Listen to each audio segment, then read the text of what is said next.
행복한 주일 우리 주님 앞에 나와 예배하는 우리 모든 성도님들에게 우리 하나님이 특별한 은혜와 평강을 주시기를 간절히 소망합니다. 2000년 그 교회의 역사를 보면 특별히 초대교회가 많은 롤모델이 되었고 또 좋은 모습을 많이 보였습니다. 그런데 그 모습이 교회가 시간이 질러갈수록 또 많은 어려움과 또 문제가 있었다는 것을 우리가 성경을 통해서 볼 수 있죠. 그 중심에 고린도 교회가 있었는데요.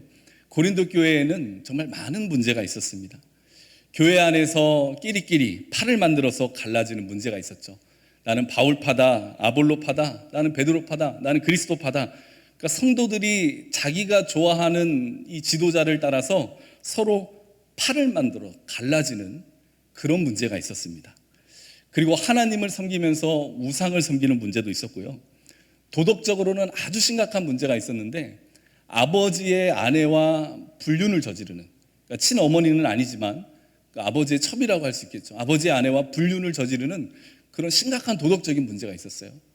교회 안에 있는 문제를 세상의 법정에 고소하는 그런 문제도 있었고, 신앙적으로 방언이 뛰어나다 아니다, 예언이 뛰어나다 아니다, 지혜가 뛰어나다, 서로 잘났다고 다투고 싸우는 그런 문제가 교회 안에도 있었습니다. 바울이 이런 고린도 교회의 이 문제를 전해 들었을 때 얼마나 마음이 아팠겠습니까? 우리 성도님들 자녀들이 서로 다투는 것만 봐도 마음이 좋지 않잖아요. 근데 바울도 자신의 눈물과 기도와 생명을 걸고 세웠던 그 고린도 교회에 이런 아픔이 있었다는 것을 들었을 때 얼마나 바울의 마음이 아팠을까. 그래서 바울이 이런 고백을 해요. 너희가 무엇을 원하느냐? 내가 매를 가지고 나아가랴? 아니면 사랑과 온유한 마음을 가지고 나아가랴? 그러니까 매가 먼저 나온 거 보니까 바울이 마음이 너무 아픈 나머지 매를 가지고 가고 싶었던 마음이 더 컸었던 것 같습니다. 우리가 이 사랑장으로 불리는 고린도전서 13장의 말씀이 있지 않습니까? 사랑은 오래 참고 온유하고 시기하고 자랑하지 아니하고 교만하지 아니하고 믿음 소망 사랑 이 셋은 항상 함께 있을지언데 그 중에 제일은 사랑이라. 이 말씀은 어디 막 뷰가 좋고 분위기 좋은 곳에서 커피 한 잔 마시면서 그런 아름다운 감정으로 고백한 그런 내용이 아닙니다. 사랑하는 성도들이 서로 다투고 비판하고 서로 찢고 있는 그 모습을 보면서 제발 좀 사랑하면서 신앙생활하라. 이 애타고 정말 찢어지는 마음을 부여잡고 하나님의 감동으로 기록한 말씀인 것이죠. 이처럼 고린도 교회는 문제가 많았습니다. 그래서 고린도 교인들이 바울에게 빨리 좀 와달라고 부탁했어요. 와서 교회 문제 좀 해결해 주십시오. 그런데 바울은 그 고린도 교회를 방문하려고 계획을 세웠다가 방문을 놓고 기도하던 중에 그 방문 계획을 취소합니다. 한숨 걸은 거예요. 바울의 지혜를 배울 수 있죠. 우리 성도님들 혹시 화가 나잖아요. 그럼 숨을 한번 고르십시오. 그럼 웬만한 이 문제는 다 참아낼 수 있습니다. 죽고 사는 문제 않으면 다 참아낼 수 있는 것이죠. 바울이 만약 바로 고린도 교회 갔다면 매를 가지고 나아가랴 아니면 내가 사랑과 온유의 마음으로 가지고 가랴 아마 매를 가지고 가는 심정으로 갔을 거예요. 그 심정으로 가서 비판하고 정죄하고 아마 책망했다면 더 나쁜 결과가 생겼을 수도 있었을 것입니다. 근데 바울은 기도하면서 숨을 한번 고르고 고린도 교회 방문 계획을 취소하죠. 그런데 방문 계획을 바꾸니 많은 사람들이 바울을 비난하는 거예요. 왜 그렇게 말을 어기냐? 바울은 거짓 교사다, 거짓말쟁이다. 그러니까 오늘 본문이 바로 그 상황입니다. 왜 온다고 하면서 오지 않느냐? 바울은 거짓말쟁이고 거짓 교사다. 그러니까 바울이 해명을 하지 않습니까? 17절에 보니 이렇게 계획할 때 어찌 경솔히 하였으리요. 혹 계획하기를 육체를 따라 계획하여 예예하면서 아니라 하는 일이 내게 있겠느냐? 내가 그 결정을 경솔히 했겠느냐? 내가 속으로는 아니다 너 하면서 너희들 듣기 좋으라고 예스 그랬겠느냐? 그게 아니라는 것이죠. 23절의 말씀을 보니 내가 내 목숨을 걸고 하나님을 불러 증언하게 하시게 하노니 내가 다시 고린도에 가지 아니한 것은 너희를 아끼려 함이라. 그러니까 관심이 없어서 가지 않는 게 아니라 내가 게을러서 가지 않는 게 아니라 너희를 아끼기 때문에 고린도 교회 방문을 계획을 내가 취소한 것이다. 바울이 고백을 하는 것입니다. 자, 그리고 이제 바울이 신앙 안에서 아주 중요한 고백을 합니다. 24절의 말씀인데요. 우리 같이 한번 읽어보도록 하겠습니다. 우리가 너희 믿음을 주관하려는 것이 아니요 오직 너희 기쁨을 돕는 자가 되려 함이니 이는 너희가 믿음에 섰음이라. 아멘. 바울이 내가 거짓말해서 가지 않은 게 아니라, 내가 순간적으로 변동해서 마음이 바뀌어서 가지 않은 게 아니라 오히려 너희를 돕는 마음에 가지 않은 것인데, 그리고 24절에 바울의 목회 원칙과 그리스도인의 삶의 원칙과 그 원리를 신학 안에서 고백하는 거예요. 바울이 고린도 교회를 방문하지 않으려고 결심했던 이유는 너희의 믿음을 주관하려는 것이 아니요. 주관한다는 말씀은 지배한다는 말씀이죠. 그러니까 바울은 고린도 교회 성도들의 그 믿음을 지배하고 싶지 않았던 것입니다. 바울은 엘리트 출신이에요. 배경도 좋습니다. 그리고 복음에 대한 열정도 있었어요. 특별히 고린도 교회는 바울이 최소 1년 6개월 동안 고린도에 지내면서 자신이 직접 장막을 만들어서 자비랑 선교를 하고 유대인들의 그 박해를 견뎌내면서 눈물로 세운 교회입니다. 바울의 영향력이 반드시 있는 교회예요. 바울이 그곳에 가서 이건 이래라 저건 저래라 여기다 감나라 저기다 배나라 그러면 웬만한 문제는 다 해결이 될 것입니다. 그런데 바울은 그러고 싶지 않았던 것이죠. 자신이 뛰어난 지도자라고 해서, 자신이 교회를 세운 사람이라고 해서 성도들을 지배하려고 했던 그 마음이 없었던 것입니다. 교회 안에서 문제를 일으키고 분란을 일으키는 성도들을 쉽게 판단하고 싶지 않았고 정죄하고 싶지 않았던 거예요. 왜냐하면 그들을 인정하고 존중해 주는 마음이 있었기 때문이죠. 우리 성도 여러분, 이것이 이 바울의 목회의 원칙과 바울이 고백한 이 그리스도인들의 삶의 이 원칙이 우리들의 삶의 원칙이 되어야 될 것입니다. 그리스도인으로서 우리가 하나님의 자녀로서 부부지간이든 부모와 자녀의 지간이든 고용주와 직원의 관계이든 성도와 성도의 관계이든 우리가 관계 속에서 지켜야 되는 원칙이 바로 이거예요. 우리가 지배하려고 하는 사람이 돼서는 안 되는 것입니다. 이 가정에서 부모님들이 흔히 하는 실수 중에 하나가 자녀를 지배하려고 하는 부모님들이 있잖아요. 지배가 됩니까? 되는 것 같지만 나중에 어떤 선이 넘어가면 그냥 풀려서 나갑니다. 그럼 나중에 어떻게 돼요? 제발 엄마 말 한 번만 들어줘라. 제발 아빠 말 한 번만 들어줘라. 오히려 부모님이 사정하면서 쫓아다니게 되는 것이죠. 자식 이기는 부모 없다는 말이 괜히 있겠습니까?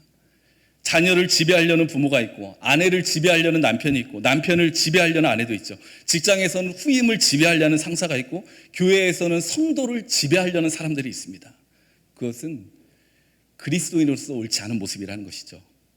사람을 지배하고 다스릴 수 있는 분은 우리 살아계신 하나님 한 분뿐인 줄 믿습니다. 바울은 이 사실을 알았던 거예요. 그래서 고린도 교회 성도들을 지배하는 그 실수를 하지 않으려고 고린도 교회를 방문하지 않겠다는 그 결정을 한 것입니다. 우리가 이 바울이 가졌던 이 삶의 원칙을 우리 또한 소유할 수 있기를 주님의 이름으로 축복합니다. 생각해 보세요. 우리 하나님도, 우리 예수님도 우리를 지배하려고 하지 않으셨어요. 요한복음 15장 15절의 말씀을 보니 이제부터는 너희를 종이라 하지 아니하리니 종은 주인이 하는 것을 알지 못함이라 너희를 친구라 하였노니. 우리 예수님은 하나님이세요. 이 세상을 창조하신 창조주이십니다.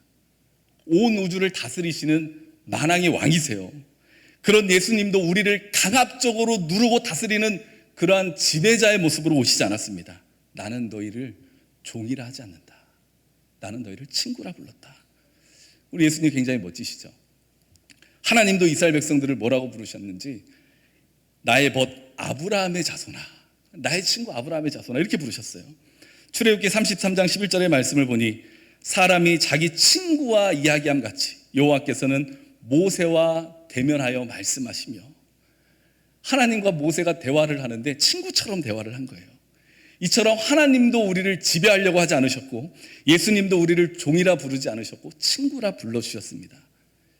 예수님의 이 마음과 모습을 닮았던 바울이 고린도 교회의 성도들을 지배하지 않으려고 그 방문 계획을 취소했던 것이죠.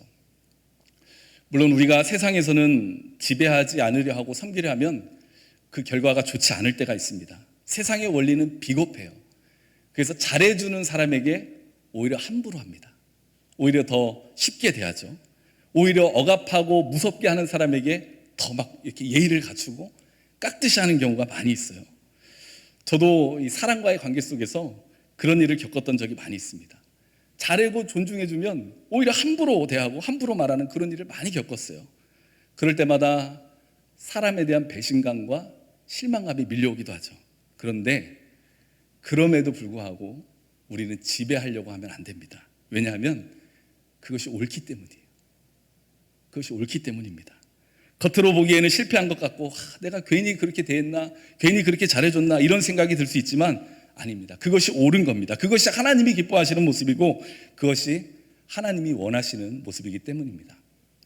이것이 우리들의 삶의 원칙이 될 수 있기를 간절히 소망합니다. 또 하나 바울의 모습을 통해서 배울 수 있는 모습이 있어요. 24절을 보니 바울이 이런 고백을 했잖아요. 오직 너희 기쁨을 돕는 자가 되려 함이니. 그러니까 바울은 자신 인생의 소명에 대해서 기쁨을 돕는 사람이 되는 것, 그렇게 말씀하십니다. 그렇습니다. 우리들의 삶의 원칙, 우리들의 소명은 기쁨을 돕는 사람이 되는 것이죠. 다른 사람을 돕고 다른 사람을 섬기고 다른 사람에게 기쁨과 행복을 주는 것. 왜 그렇겠습니까? 우리가 예수 그리스도 안에서 그 기쁨을 맛보고 누리고 있기 때문이죠. 바울이 다른 사람을 기쁘게 하려는 삶의 근거가 뭐겠어요? 예수 그리스도의 십자가의 은혜를 경험했기 때문이지 않겠습니까? 예수 믿는 자를 잡으러 가던 그 다메섹 도상에서 예수님을 만나게 되죠. 왜 나를 박해하느냐는 예수님의 음성을 듣고 예수님을 만나고 참된 진리가, 참된 생명이 예수 그리스도 안에 있구나, 이 사실을 깨닫게 되죠. 바울이 얼마나 이 죄의식이 많았던 사람입니까? 나는 자꾸 선한 일을 하려고 해도 나는 자꾸 죄만 짓는구나, 이런 연약한 존재라는 것을 고백한 사람이거든요. 그런 바울이 자신의 죄가 얼마나 큰지 알았기 때문에 예수 그리스도의 십자가의 사랑도 얼마나 큰지 깨달은 것이죠. 그래서 기뻐했던 것입니다. 예수님이 나를 위해서 십자가에 달려 돌아가셨구나. 나에게 참된 기쁨을 주기 위해서, 나에게 참된 자유함을 주기 위해서, 나를 행복하게 하기 위해서 십자가에 달려 돌아가셨구나. 그 은혜를 깨달은 거예요. 그 은혜를 깨달았으니 나도 예수님처럼 다른 사람을 기쁘게 하는 삶을 살아야겠구나. 이 삶의 원칙과 소명을 갖게 된 것입니다. 또 바울은 인생의 고난 속에서도 기쁨의 근거를 찾았던 사람입니다. 육체적으로 심각한 고난이 있었잖아요. 안질이나 눈병이나 간질병이 있었을 것이다, 그렇게 예측을 하지 않습니까? 그런 바울이 자신의 병을 3번이나 하나님 앞에 고쳐달라고 주께 간구했더니 하나님께서 말씀하시기를 내 은혜가 내게 족하다. 하나님이 왜 나의 몸에 이런 가시를 남겨두었을까 생각해보니 내가 똑똑한데, 내가 배경이 화려한데, 내가 스펙이 좋은데, 몸까지 건강하며 하나님을 의지하지 않겠구나, 하나님을 의지하지 않을까봐 하나님이 남겨두신 것이구나. 그래서 바울이 이런 고백을 하죠. 그러므로 내가 그리스도를 위하여 약한 것들과 능욕과 궁핍과 박해와 곤고를 기뻐하노니 이는 내가 약한 그때의 강함이라. 인생의 고난을 통해서 누릴 수 있는 신비한 기쁨을 누린 거예요. 그래서 나는 기쁨을 돕는 자가 되어야 되겠구나, 인생의 원칙과 소명으로 삼은 것입니다. 우리 성도 여러분, 이것이 우리가 다른 사람을 지배하지 않고 기쁨을 돕는 자가 되어야 되는 그런 소명이 있다는 그런 이유이지 않겠습니까? 기쁨을 끼치고 기쁨을 돕는 자로서 살아야 된다는 그러한 원칙을 가져야 되는 삶의 이유이지 않겠습니까? 죄로 인해 죽을 수밖에 없는 우리를 위해서 십자가에 돌아가신 그 예수 그리스도의 사랑을 경험했기 때문에, 또 인생의 고난과 인생의 어려움에 있을지라도 그 가운데 우리를 살펴주시고 더 주님을 붙들게 하시고 약함이 강함이 되게 하시는 그 주님의 은혜를 경험했기 때문에 그 기쁨을 우리는 누군가에게 끼치고 전하는, 기쁨을 돕는 자가 되어야 된다는 것이죠. 실제로 우리에게는 그런 능력이 있습니다. 목회자로서 사역을 하다 보면요, 많은 성도님들을 만나게 되고 또 그러한 성도님들이 겪게 되는 이런저런 상황을 많이 보게 됩니다. 때로는 행복하고 좋은 일을 겪는 성도님들을 볼 때가 있고, 또 때로는 인생의 고난과 어려움을 겪는 성도님들을 볼 때가 있죠. 특별히 성도님들의 그 고난과 어려움을 겪는 상황을 보게 되면 이제 목회자로서 마음이 많이 아프고 기도가 되는 것이죠. 예전에 저의 경험인데요. 예전에 사역을 하면서 함께 신앙생활을 했던 한 권사님이 계셨습니다. 근데 어느 날 몸이 약간 좀 불편해서 병원에 가서 검진을 받았는데 너무 큰 병이었어요. 병원에서도 뭐 여러 가지 치료를 시도를 했지만 손을 쓸 수 없다는 진단을 받고, 진단 받은 지 몇 개월 만에 이제 더 이상 할 수 있는 게 없다고 그러한 말을 듣게 되었습니다. 병문안을 가는데 할 말이 없는 거예요. 몇 개월 만에 무슨 말을 하겠습니까? 아무 생각이 나지 않습니다. 너무 무겁고 아픈 마음에 병원으로 터덕터덕 올라갔는데, 그 병실을 문을 여는 순간 그분께서 저를 맞이해 주는데 아주 활짝 웃으면서 맞이해 주시더라고요. 그러면서 저에게 이런 말씀을 하셨어요. 목사님, 저는 두렵지 않습니다. 왜냐하면 저에게는 예수님이 약속하신 천국이 예비되어 있거든요. 아주 활짝 웃으면서 저를 이렇게 맞아주시는 거예요. 며칠 후에 저하고 같이 손을 잡고 예배 드리다가 예배 드리던 중에 천국으로 가셨어요. 제가 그때 느꼈습니다.